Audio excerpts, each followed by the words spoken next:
are with Pallavi. Today we will study the concept of linear combinations and then we will study the concept of linear dependent and the linearly independent vectors. So let's start. सबसे पहले हमारे पास है linear combination क्या होते हैं. अगर आपके पास कोई भी एक सेट ऑफ वेक्टर्स है, फॉर एग्जाम्पल अगर आपके पास एक सेट ऑफ वेक्टर्स है v1, v2 up to vn, आपके पास n वेक्टर्स है और इन वेक्टर्स का आपको एक सेट दे रखा है, तो आप किसी भी एक अनदर वेक्टर को, मतलब मान लेते हैं कि एक वेक्टर v है, तो आप उसको एक लीनियर कॉम्बिनेशन के फॉर्म में लिख सकते हैं. अब लीनियर कॉम्बिनेशन कैसे बनेगा? जैसे मान लीजिए कि आपके पास कोई भी दो नंबर है x और y, मीन्स कोई भी दो वेक्टर x और y, तो आप उनको लीनियर कॉम्बिनेशन, तो आप एक थर्ड वेक्टर को लीनियर कॉम्बिनेशन के फॉर्म में लिख सकते हैं इस तरीके से ax प्लस बी वाई, जहां पर a और b क्या होते हैं हमारे पास स्केलर मीन्स कांस्टेंट वैल्यूज. क्या होते हैं हमारे पास? Scalars means constant values. और यहाँ पर ये जो z है ये एक वेक्टर है जिसको हम लिख पा रहे हैं एक लीनियर कॉम्बिनेशन की फॉर्म में. लीनियर कॉम्बिनेशन किसका? x और y के लीनियर कॉम्बिनेशन की फॉर्म में हम z को एक्सप्रेस कर पा रहे हैं, तो ये होता है हमारे पास लीनियर कॉम्बिनेशन. सिमिलरली ये तो थी हमारे पास दो वेक्टर्स की बात. अगर इसी तरीके से हमारे पास एक सेट ऑफ वेक्टर्स है, means v1 v2 up to vn, अगर आपके पास n वेक्टर्स हैं, तो आप किसी भी एक वेक्टर को एक्सप्रेस कर सकते हैं इनके लीनियर कॉम्बिनेशन की फॉर्म में. Means v is equal to a1 v1 plus a2 v2 plus a3 v3 a2 v2 plus a3 v3 up to an vn. Okay, so इस तरीके से आप किसी भी एक वेक्टर को एक्सप्रेस कर सकते हैं in the form of a linear combination of other given vectors. So linear combination, अब ये था हमारे पास लीनियर कॉम्बिनेशन. सो यहाँ पर जो ये हमारे पास a1 होंगे, a1 a2 अप टू जो an है हमारे पास, ये क्या होते हैं हमारे पास? Scalars. So a1 a2 up to an क्या है? स्केलर्स, या फिर हम कह सकते हैं कॉन्स्टेंट्स है, जिनको हम यूज कर रहे हैं लीनियर कॉम्बिनेशन को बनाने के लिए. कॉन्स्टेंट्स वैल्यूज होती हैं. अब इसके बाद जैसे एक एग्जांपल देखते हैं हम कि किस तरीके से लीनियर कॉम्बिनेशन की फॉर्म में, किस तरीके से. जैसे मान लीजिए कि आपके पास एक v वेक्टर है, जिसे हमने जो v मानना है वो ये है 9 2 6, और अदर आपको 3 वेक्टर्स दे रखे हैं v1 1 1 1, देन v2 दे रखा है आपको 1 0 1 एंड v3 आपको दे रखा है 1 0 एंड 0. सो आपको v को एक्सप्रेस करना है as a linear combination of v1 v2 and v3. So मैंने यहाँ पर राइट किया कि मतलब आपको क्या करना है, आपका टास्क क्या है कि express v as a linear combination, LC means linear combination of v1 v2 और v3. सो आप कैसे करेंगे? जैसे फॉर एग्जांपल मान लेते हैं कि हमने राइट किया कि हमें इस वेक्टर को मीन्स 9 2 6, जो ये हमारे पास ये वेक्टर है v, जो वेक्टर है हमारे पास 9 2 6, सो इसको मुझे एक्सप्रेस करना है लीनियर कॉम्बिनेशन. यानी मैं यहाँ पर क्या, जो कांस्टेंट है हमको ले लेते हैं a1, और यहाँ पर जैसे v1 की वैल्यू, v की वैल्यू हमने क्या ले ली, ये 9 2 6, और v1 हमारे पास दे ही रखा है क्या है 1 1 1, एंड a1 हमें ये कांस्टेंट हमें फाइंड आउट करना है. देन इसके बाद a2 एंड 1 0 1, देन इसके बाद प्लस a3 एंड 1 0 0.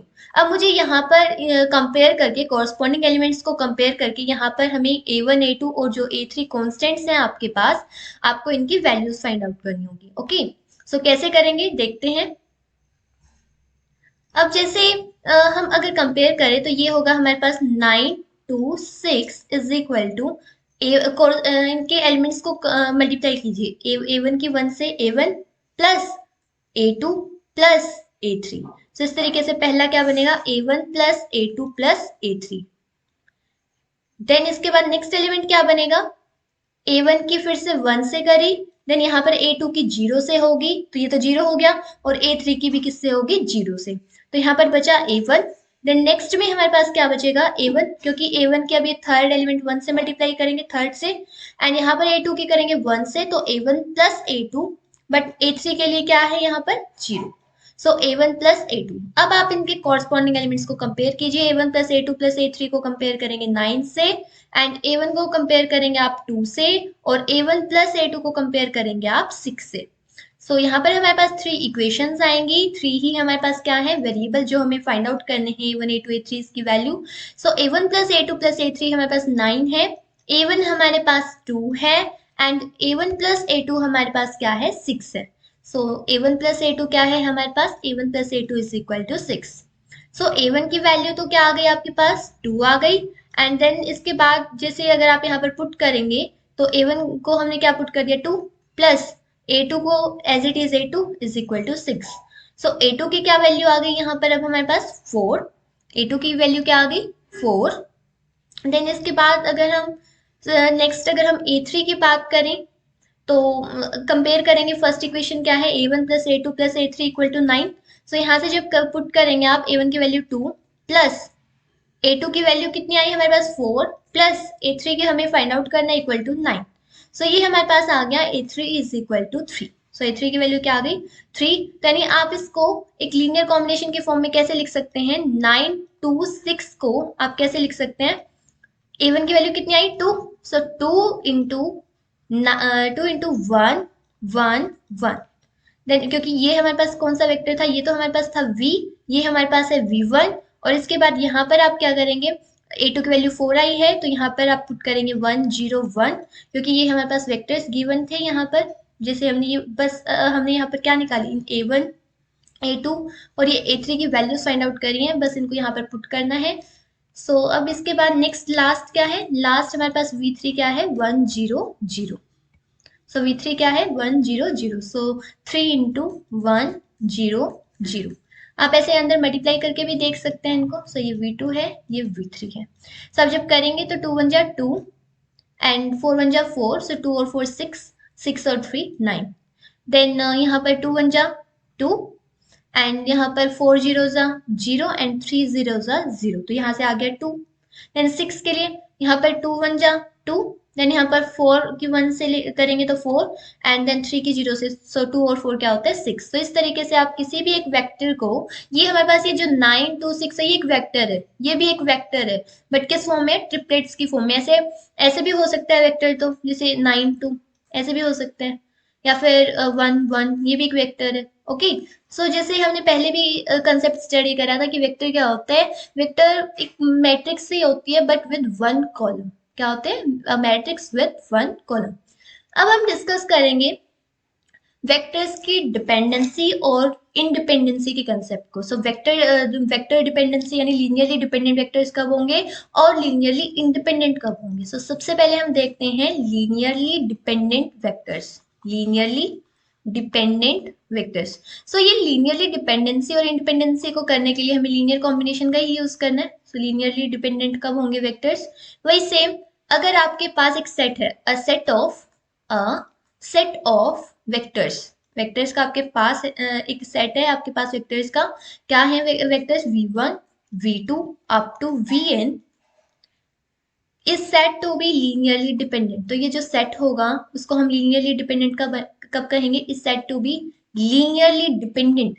क्या कहेंगे, लीनियरली डिपेंडेंट। तो क्या कंडीशन रहेगी लीनियरली डिपेंडेंट के लिए, इफ अगर हम इसका लीनियर कॉम्बिनेशन लिखें a1 v1 plus a2 v2, याद रखिए ये a1 a2 ये स्केलर हैं, v1 v2 ये वेक्टर्स हैं, और ये स्केलर वेक्टर जो हमारे पास फिजिक्स में स्केलर वेक्टर होते हैं वो नहीं है, ये जस्ट इनको मतलब नेम्स दिए गए हैं कि स्केलर मींस जो कांस्टेंट वैल्यू होंगे, और वेक्टर यानी जो हमारे पास एक मैट्रिक्स विद 1 कॉलम होती है। सो ये लीनियर कॉम्बिनेशन का हमारे मल्टीवेरिएट एनालिसिस में यूज होगा। हम लीनियर कॉम्बिनेशन का मीन वेरिएंस कोवेरिएंस ये सब निकालेंगे। ओके, सो इसके लिए हमें लीनियर कॉम्बिनेशन के कंसेप्ट को स्टडी करना है। So a1 v1 plus a2 v2 plus up to a3 v3 plus up to an vn is equal to 0। और ये जो आपके पास ये आपने लीनियर कॉम्बिनेशन बनाया है, तो ये लीनियरली, ये वेक्टर लीनियरली डिपेंडेंट तभी होंगे अगर जो ये नॉट ऑल स्केलर्स आर 0। अगर लीनियरली डिपेंडेंट की बात कर रहे हैं तो अगर ये जो लीनियर कॉम्बिनेशन की वैल्यू अगर 0 वेक्टर के इक्वल आ रही है तो ये तभी आनी चाहिए when not all scalars are 0। Not all scalars are 0 यानी सारे के सारे स्केलर 0 नहीं होने चाहिए, ठीक है। और इसके बाद नेक्स्ट है लीनियरली इंडिपेंडेंट की डेफिनेशन। सो ये थी हमारे पास लीनियरली डिपेंडेंट, अब हम कर रहे हैं लीनियरली इंडिपेंडेंट। लीनियरली इंडिपेंडेंट, सो कोई भी set of vector linearly independent कब होगा, अगर आप उसको लीनियर कॉम्बिनेशन के फॉर्म में लिख रहे हैं, सेम वही a1v1 plus a2v2 plus up to an vn, इस तरीके से आप उसको एक लीनियर कॉम्बिनेशन के फॉर्म में लिख रहे हैं और वो जीरो के इक्वल आ रहे हैं। कब, अगर सारे a1 equal to a2 equal to up to an equal to zero, अगर सारे स्केलर्स की वैल्यू जीरो है और उसके बाद ये लीनियर कॉम्बिनेशन जीरो आ रहा है, तब हम कहेंगे कि ये वेक्टर्स क्या है आपस में लीनियरली इंडिपेंडेंट, क्योंकि इनके जो लीनियर कॉम्बिनेशन की वैल्यू जीरो तभी आ रही है जब ये सारे के सारे स्केलर्स जीरो है। ठीक है, सो स्केलर्स जीरो है, उसी वजह से क्या आ रही है, इनकी वैल्यू जीरो आ रही है। तो यानी लीनियरली इंडिपेंडेंट कब होंगे, अगर कोई भी लीनियर कॉम्बिनेशन को हम मतलब लिख रहे हैं और वो जीरो के इक्वल आ रहा है, कब, अगर सारे a1 a2 up to n क्या है, जीरो। सो हम इस तरीके से भी लिख सकते हैं कि समीशन ऑफ जो भी ए आई वी आई है, तो summation of A I V I is equal to zero and I equal to 1 से लेकर n ओनली इफ, यानी इंडिपेंडेंट कब होंगे, only if a1 a2 up to जो an होंगे वो क्या होने चाहिए, जीरो। सो ये आपके पास कंडीशन होती है किसके लिए, लीनियरली इंडिपेंडेंट के लिए। और अगर इनमें से अगर एक भी नॉट इक्वल टू जीरो आ जाता है तो वो किसकी कंडीशन बन जाएगी आपके पास, लीनियरली डिपेंडेंट के लिए। सो अभी हम एक एग्जाम्पल देखते हैं, एग्जाम्पल से आपको ज्यादा क्लियर होगा कंसेप्ट। सो फॉर एग्जाम्पल हम एक सिंपल एग्जाम्पल लेते हैं कि आपके पास एक वेक्टर है, मान लीजिए v1 एक वेक्टर है 3 4। अब इस एक दूसरा वेक्टर है 2 1। सो आपको ये प्रूव करना है कि ये मतलब आपको बताना है कि ये जो आपके पास v2, ये जो आपके पास दो वेक्टर्स हैं ये लीनियरली डिपेंडेंट है या इंडिपेंडेंट है। So check whether the linearly dependent or not. So check whether the linearly dependent है या फिर इंडिपेंडेंट है। ठीक है, तो इनमें से आपको एक आंसर देना है। सो हम इसको एक लीनियर कॉम्बिनेशन बनाएंगे a1v1 प्लस a2v2। सो लीनियरली डिपेंडेंट को चेक करने का यही तरीका है कि आप एक लीनियर कॉम्बिनेशन बनाइए, दोनों वेक्टर्स का एक लीनियर कॉम्बिनेशन बनाइए और उसको जीरो के इक्वल पुट कर दीजिए और वहां पर अगर a1 और a2 की वैल्यू जीरो आ रही है तो इंडिपेंडेंट है, अदरवाइज डिपेंडेंट। सो अभी हम इसको राइट करते हैं। सो a1 into 3,4 plus a2 into 2 1, इस तरीके से आप करेंगे और इक्वल टू जीरो। सो जब आप इनको करेंगे सो यहाँ पर ये एलिमेंट इससे मल्टीप्लाई होगा, ये इससे होगा और ऐड हो जाएंगे। So 3a1 plus 2a2 equal to zero. एक इक्वेशन क्या बनेगी, 4a1, क्योंकि a1 की 4 से होगी और a2 की 1 से होगी। So 4a1 plus a2 equal to zero. So जब आप इन दोनों इक्वेशंस को सॉल्व करेंगे, दोनों इक्वेशंस को सॉल्व जब आप करेंगे, मीन्स 3 टाइम्स अगर a1 को ऐड कर रहे हैं 2 टाइम्स a2 में तब भी जीरो आ रहा है, 4 टाइम्स a1 को आप a2 में करें तब भी जीरो आ रहा है। सो अगर आप यहाँ पर देखें तो 3a1 is equal to minus 2a2। So जो फर्स्ट इक्वेशन है उससे आपको क्या मिला, 3a1 equal to minus 2a2। So a1 की वैल्यू क्या आ गई, माइनस के 2/3 ऑफ a2। एंड सिमिलरली अगर आप नेक्स्ट इक्वेशन से करेंगे तो a1 की वैल्यू क्या आएगी, माइनस 1/4 ऑफ a2। सो यहाँ से a1 की दो डिफरेंट वैल्यूज आ रही हैं, तो ये तभी पॉसिबल है अगर आप a2 को कितना पुट करते हैं, जीरो, और a1 कितना आ जाएगा, जीरो। सो a1 और a2 यहाँ पर दोनों ही जीरो आ रहे हैं। और हमने क्या कहा था अभी ऊपर, हम जब डिस्कस कर रहे थे लीनियरली डिपेंडेंट और इंडिपेंडेंट को, तो अगर सारे के सारे अगर नॉट सारे के सारे स्केलर्स अगर जीरो नहीं आ रहे तो क्या होगा, डिपेंडेंट होगा। अगर सारे के सारे स्केलर्स अगर जीरो आ रहे हैं, a1 a2 an सारे जीरो आ रहे हैं, तब क्या होगा, इंडिपेंडेंट होगा। तो अब आपको बताने की डिपेंडेंट है या इंडिपेंडेंट। सो हमारे तो क्या आए हैं, जीरो आए हैं। सो हेंस क्या आंसर रहेगा हमारा, लीनियरली इंडिपेंडेंट। क्या रहेंगे, linearly independent, linearly independent. Okay, अब एक और मेथड है लीनियरली डिपेंडेंसी और इंडिपेंडेंसी को चेक करने का, एक और मेथड है, that is a determinant method. So उससे आप कैसे करेंगे, आपके पास जो भी वेक्टर्स दिए गए हैं, जो भी आपके पास v1 v2 अप टू जो vn वेक्टर्स दिए गए हैं, आप इनकी एक मैट्रिक्स बना लीजिए। आप इनकी क्या कर लीजिए, एक मैट्रिक्स बना लीजिए। इस तरीके से v1 वेक्टर को यहाँ राइट कीजिए, v2 vn, और इसका जब आप डिटरमिनेंट निकालेंगे, मान लीजिए ये मैट्रिक्स बनी A, ठीक है। जब आप यहाँ पर A का डिटरमिनेंट निकालेंगे, अगर A का डिटरमिनेंट जीरो आ जाता है तो वो डिपेंडेंट होगा, जीरो आता है तो क्या होगा, डिपेंड। आप याद रखिए स्केलर्स के केस में क्या था कि स्केलर जीरो नहीं आएंगे तब तो होगा डिपेंडेंट, लेकिन डिटरमिनेंट के केस में अगर डिटरमिनेंट जीरो आ रहा है तब होगा डिपेंडेंट, और अगर नॉट इक्वल टू जीरो आ रहा है तब क्या होगा, इनडिपेंडेंट।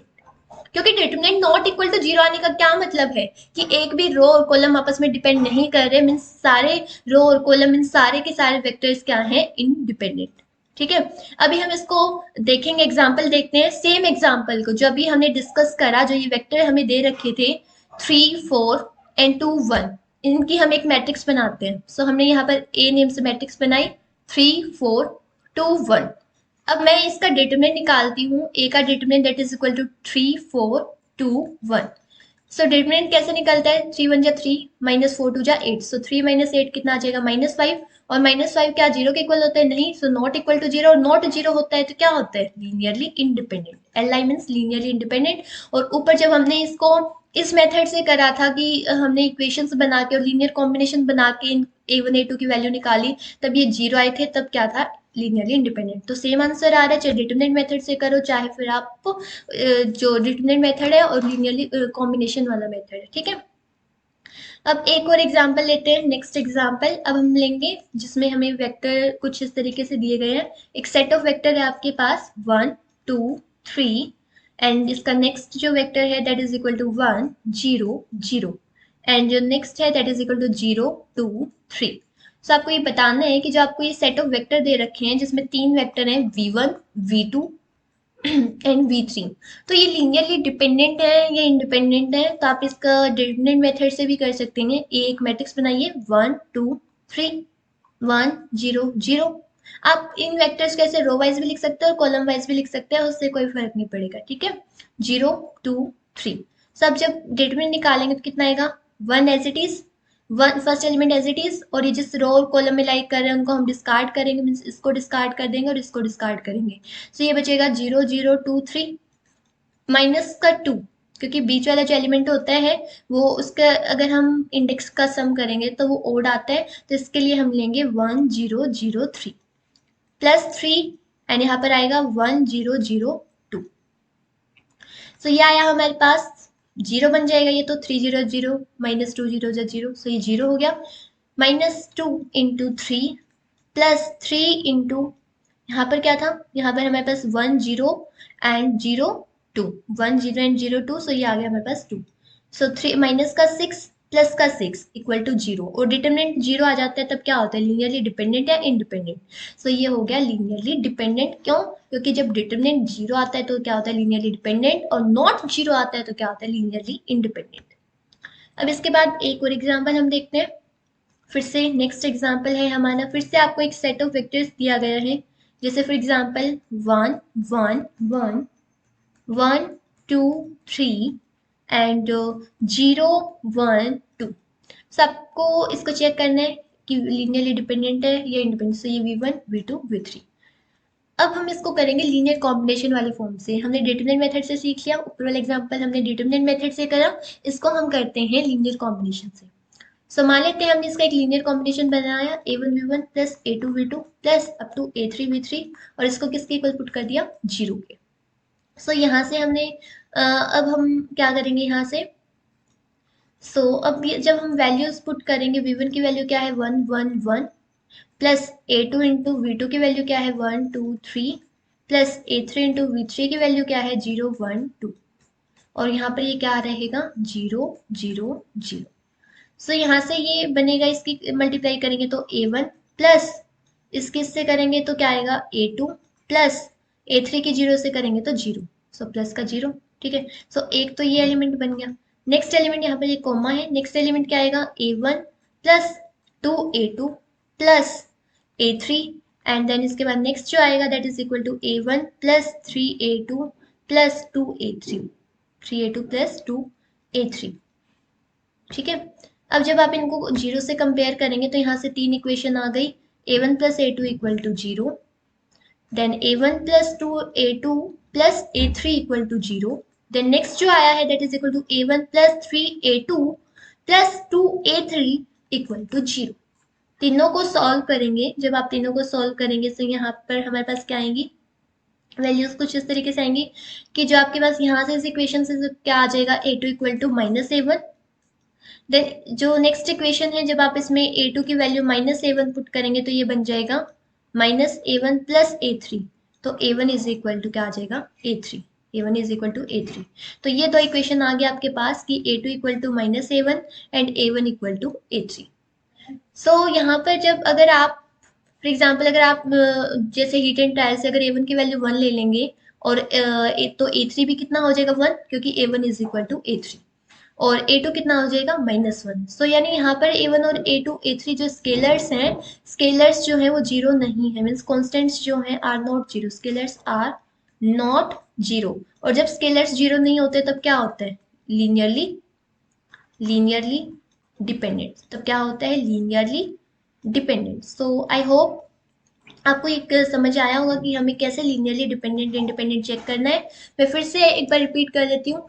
सो लीनियरली इंडिपेंडेंट का मतलब है कि आप जब उन वेक्टर्स का एक लीनियर कॉम्बिनेशन बनाएंगे तो और उस लीनियर कॉम्बिनेशन को जीरो से कंपेयर करेंगे या फिर जीरो वेक्टर से जब कंपेयर करेंगे, तो अगर a1 a2 a3 सभी स्केलर्स की वैल्यू जीरो आ रही है तो इंडिपेंडेंट होगा। अगर उनमें से एक भी जीरो नहीं आ रहा तो लीनियरली डिपेंडेंट होगा। सो यहाँ पर क्या आ रहा है, हमारा डिपेंडेंट आ रहा है। क्यों, क्योंकि सारे वन वन -1 मीन्स जीरो से अलग आ रहे हैं, तो क्या है, डिपेंडेंट। अगर यही जीरो आ जाते तब क्या होता है, इंडिपेंडेंट।